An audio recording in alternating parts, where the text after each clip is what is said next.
So hi, my name is David Edelman and I am co-founder of Diabetes Daily.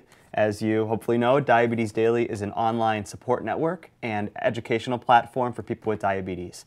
You can ask questions, you can get fabulous recipes, and you can enjoy live events like the one today that we are co-hosting with diabetescare.net and the fabulous Sharon Howard, a CDE registered dietitian and chairperson of the American Dietetic Association.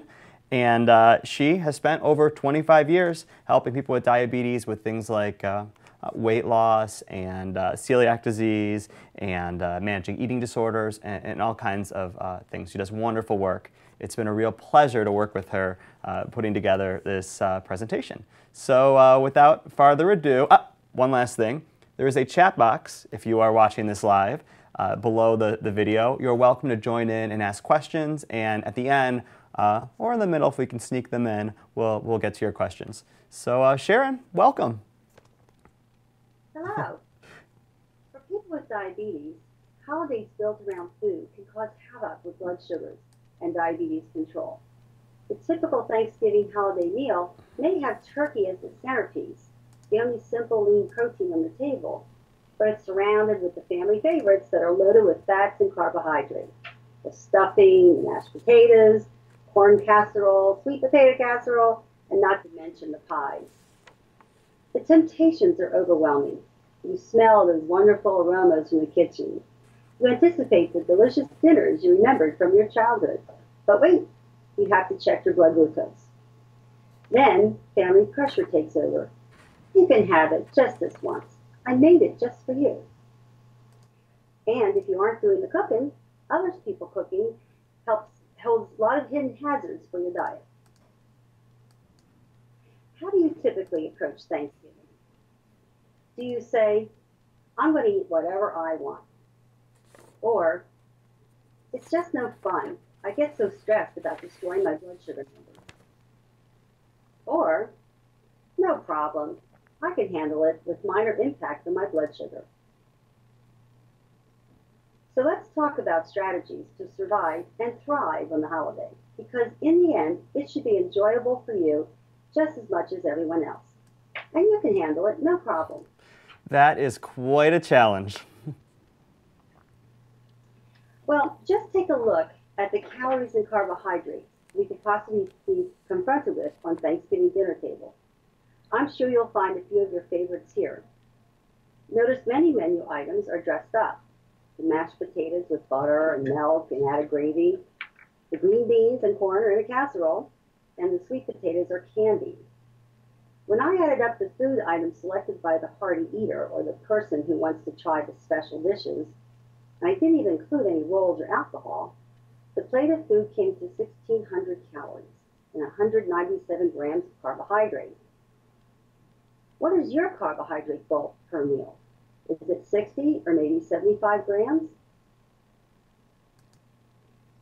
By making smarter choices, this list of sensible selections, and I even included some stuffing, drops the calories and carbs significantly.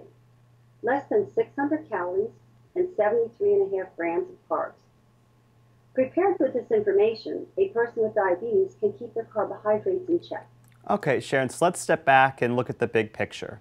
What are the keys to handling Thanksgiving or diabetes on feast days? Well, first, remember your target blood glucose. Before the meal, your blood glucose should be 90 to 130 milligrams per deciliter. 2 hours after the start of the meal, the peak should be 180. Some physicians require a 2-hour post-meal goal of 140. What is your carbohydrate goal for a meal? Typically, women aim for 45 to 60 grams per meal, and men 60 to 75 grams. Since a Thanksgiving meal is spread over more time than most meals, if your meal plan allows for a snack, you could use those carbs for the appetizer course or the dessert. If you have diabetes, don't skip to save up for one big meal. Still eat breakfast, but lighten up on calories. You could check with the hostess on the timing for the meal. Are you eating midday or at supper time? And plan your eating accordingly. If you have type 2 diabetes and are not on insulin, You can't just take extra medication to cover the food intake. Diabetes educators recommend you get some exercise that day, like taking a walk before Thanksgiving dinner and maybe after, and also the next day.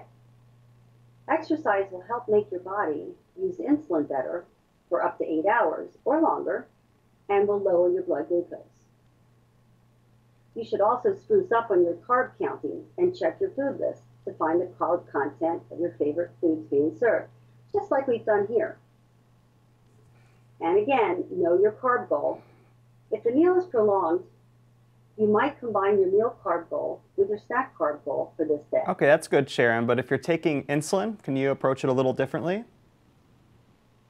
Well, if you have type 1 diabetes and you're on the insulin combinations that are 70-30 or 75-25, you need consistent carbs throughout the day. Still watch your portions like you usually do, and eat more non-starchy vegetables with your turkey, and go easy on the carb-rich side dishes. And again, test more often that day. If you are using a basal bolus insulin regimen or a pump, or if you are a type 2 diabetic on insulin, use your carb-insulin ratio for dosing. Carb restrictions are less important on this particular day when you can adjust your insulin dose to fit the carbohydrate load that you eat. Research the carbs in those holiday foods and test more often. But be aware, covering all your carbs with insulin will help your after-meal blood sugar, but it won't help your waistline. That's true. And before Thanksgiving, what can you do to help prepare for the main event? Well, fortunately, Thanksgiving Day is all about planning. So take this opportunity to plan ahead. If you are a guest, call the hostess and ask about the menu. You could offer to bring a lower carb vegetable side dish that you could enjoy. Your discussion with the hostess beforehand may reduce the friendly urging to have a seconds at the meal. Now, if you're cooking, great. You're in charge. Plan a menu that is not all starches next to the turkey, and I'll have some suggestions later. All right. It's basically still reeling from that chart of the typical Thanksgiving meal. Can you share some savvy meal modification tips? Well, you can always save some calories by lowering the fat and the carbohydrate with simple changes to your recipes. To lower the fat content, substitute non-fat or low-fat dairy ingredients. Use skim milk or low-fat sour cream or the new non-fat plain Greek yogurt you see for the highest fat ingredients. You can save 50 to 100 calories per serving. Or by using less oil, you can save 110 calories per tablespoon. And if you use less margarine or butter, you can save 25 calories per teaspoon. Try using less sugar. Every 1 less teaspoon of sugar or honey will save you 15 calories and 4 grams of carbs. And you can use the sugar substitute instead. Remember, 1 cup of sugar in a recipe is 773 calories, or 200 grams of carbs. Try Splenda or Splenda sugar blend in your dessert recipes. You can save significant calories and carbs. Be sure to offer unsweetened iced tea, have diet beverages on hand, and offer sugar substitutes as beverage sweeteners. And if all else fails, serve smaller portions. Put smaller serving spoons in the dishes on the table. That's an interesting trick. Make smaller dinner rolls and cut the dessert slices smaller. Okay, let's walk through a typical holiday menu, starting with appetizers and going all the way to the big finish. Okay, sure. Let's notice the foods with surprising carbs and see if we can provide alternate solutions. So let's start with appetizers. Don't arrive overly hungry. It's hard not to scarf down those tasty appetizers. Don't fill up on the heavy appetizers. You'll be too full for the main event. The dips with crackers and bread or the cheese balls with crackers, these offer not only too many carbs, but also too much fat and calories. You could offer or bring a tray of raw vegetables and low-cal dip, or some fruit or nuts. My family looks forward to our favorite stuffed mushrooms with crab or spinach. We do too at our house. I live in mushroom country, Times Square.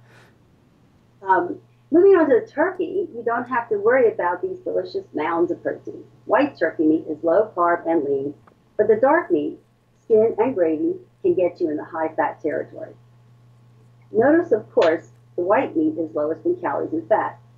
Now, I calculated a serving of 4 ounces. It's a bit larger than the size of a deck of cards. The dark meat has more fat, but eating the skin can really increase the fat calories. I know, that tastes the best, but it's artery clogging, saturated fat. Now, a food safety note. You should have, or you should buy, a meat thermometer, and be sure your turkey is done. The thigh temperature, not touching the bone, should reach 180 degrees. Test the thickest part of the breast, and it should reach 165 to 170. Cook the stuffing in a casserole dish outside the bird to a temperature of 175. Now for the side dishes. Be selective. You don't need to take some of everything.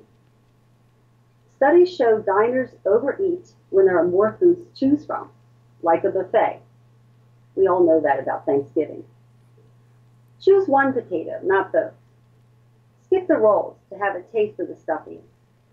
And remember, corn and peas are starches for the person with diabetes. Moderation is the key for serving yourself. Moderation is definitely the key. So, can you share what a moderate Thanksgiving plate might look like? Well, when filling your plate, the plate diet method will keep your portions in check. Survey the options at the table or the buffet. Then fill half your plate with the non-starchy vegetables. Hopefully you can find some, such as the broccoli or the green beans or spinach, without cheese or cream sauces, or maybe some salad. Maybe you even brought a prepared lean vegetable for this purpose. On the second half of the plate, put the turkey breast in one quarter and select your favorite starch to fit in the other quarter of the plate. You might use a half a cup of sweet potato or half a cup of stuffing. Keep the total of the starch count to 1 to 1.5 cups. This pile of starches is probably 45 to 60 grams of carbs right there. Okay, well, I really like the don't make that, make this chart you did. So let's dive into that and you can walk us through it.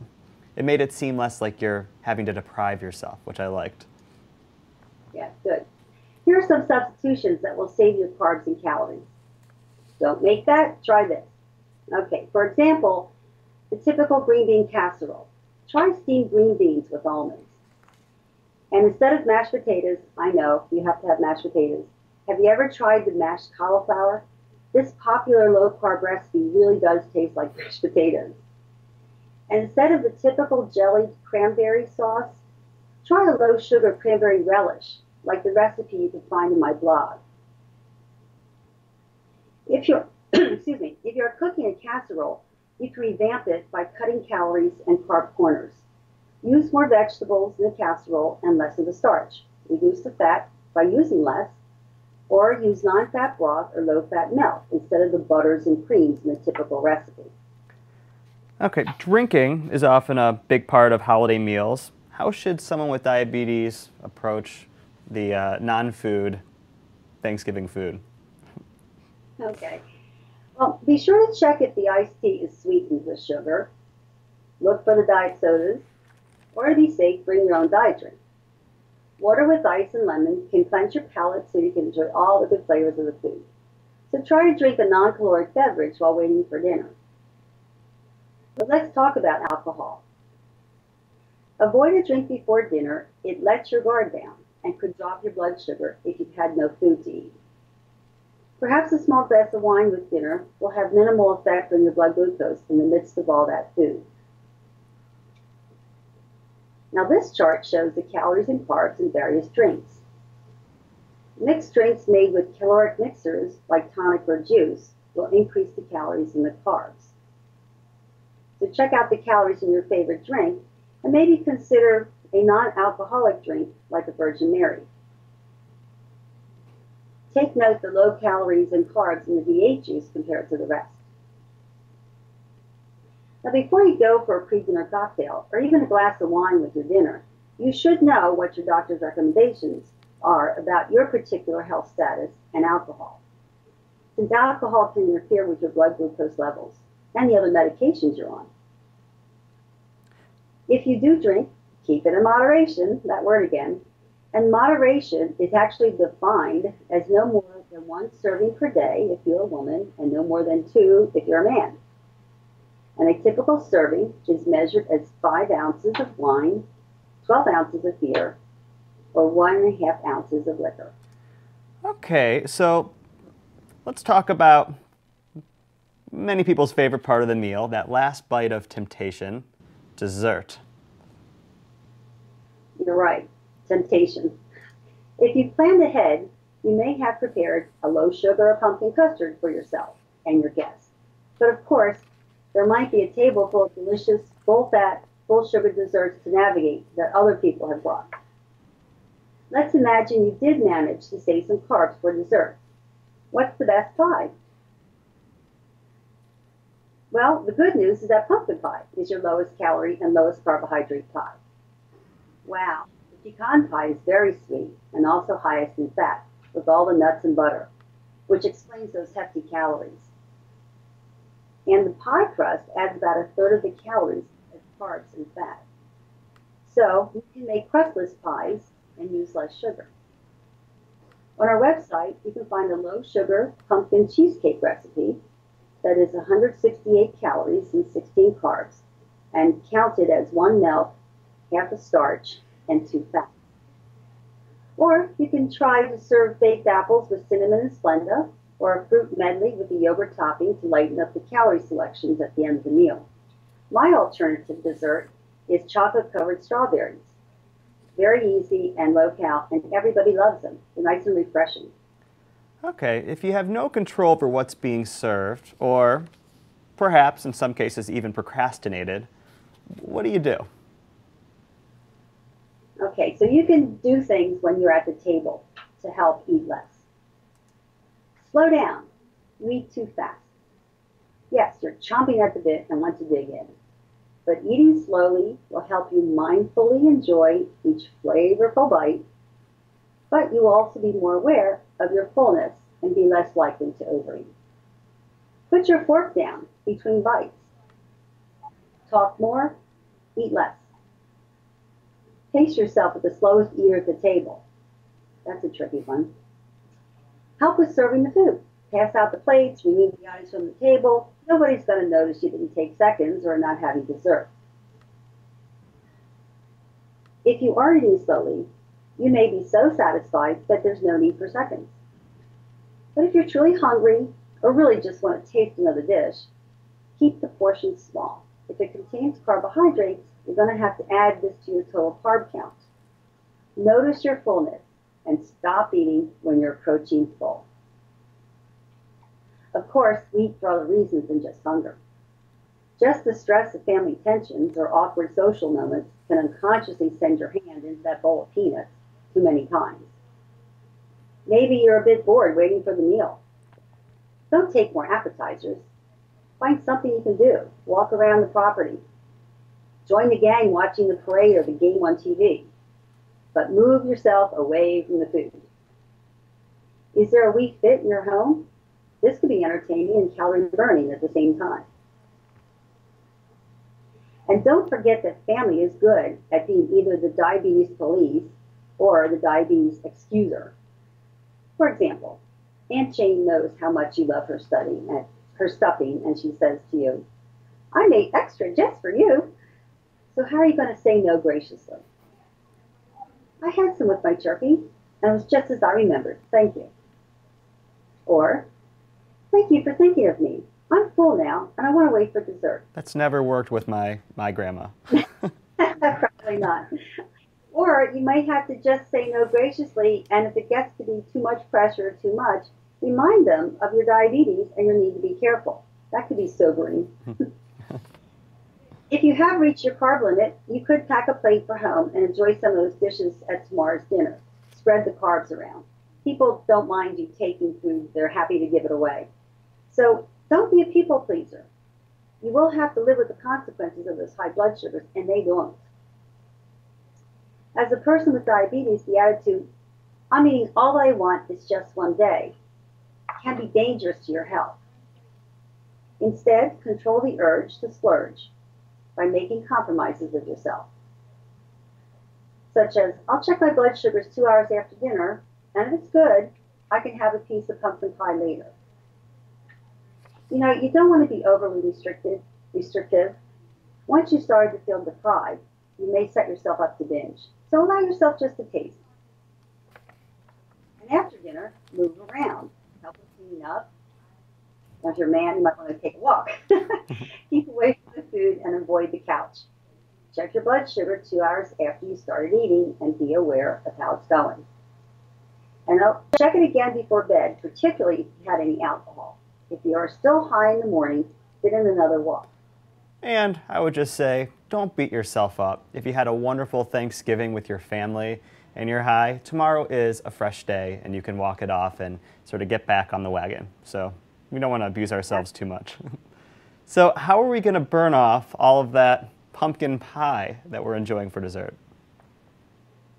I thought you all might enjoy this chart. And you can see there's just two levels of weight there. A 220-pound man could burn 250 calories in 30 minutes if he walks at a fast pace. And that almost covers the pumpkin pie. All right, awesome. So, Sharon, let's bring it all together. Can we do a summation? Well, we discussed here the big Thanksgiving day just ahead, but many of these strategies are helpful for any holiday meal or birthdays or other celebrations. Here are some guidelines to keep in mind. First, plan ahead. Know what's on your menu and research the carb counts. 2, get your blood glucose in control before the challenging meal and know what your carb limits are.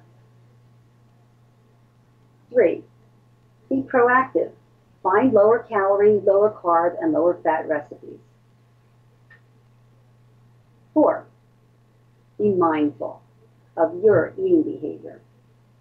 Check your speed of eating, regulate portions taken, stop eating when you feel full, and refuse to give in to pressure to overeat. 5, use exercise as a blood glucose regulator. And 6, check your blood sugar more often for the next 24 hours to get back into control. So I hope you can have a happy holiday with good blood sugars with all of my advice. And thank you very much. Thank you so much, Sharon. All right, in the chat room, if you have any questions for Sharon, I'm sure she's happy to answer them. So feel free to type those in. And until that happens, I also got a few questions through our Facebook page and some through email. Actually, they're more comments on how they deal with Thanksgiving. And I'll start with my favorite. How do I enjoy the holidays with those big festive meals? Simple. A 55-gallon drum of insulin and an IV. I don't know if that is the doctor recommended. Is that taught in CDE school? There you go. And Karen Spafford wrote, I plan on bringing a low-carb side dish. I'm thinking creamed cauliflower, aka pseudo mashed potatoes, so that I know there's at least one side that I can eat.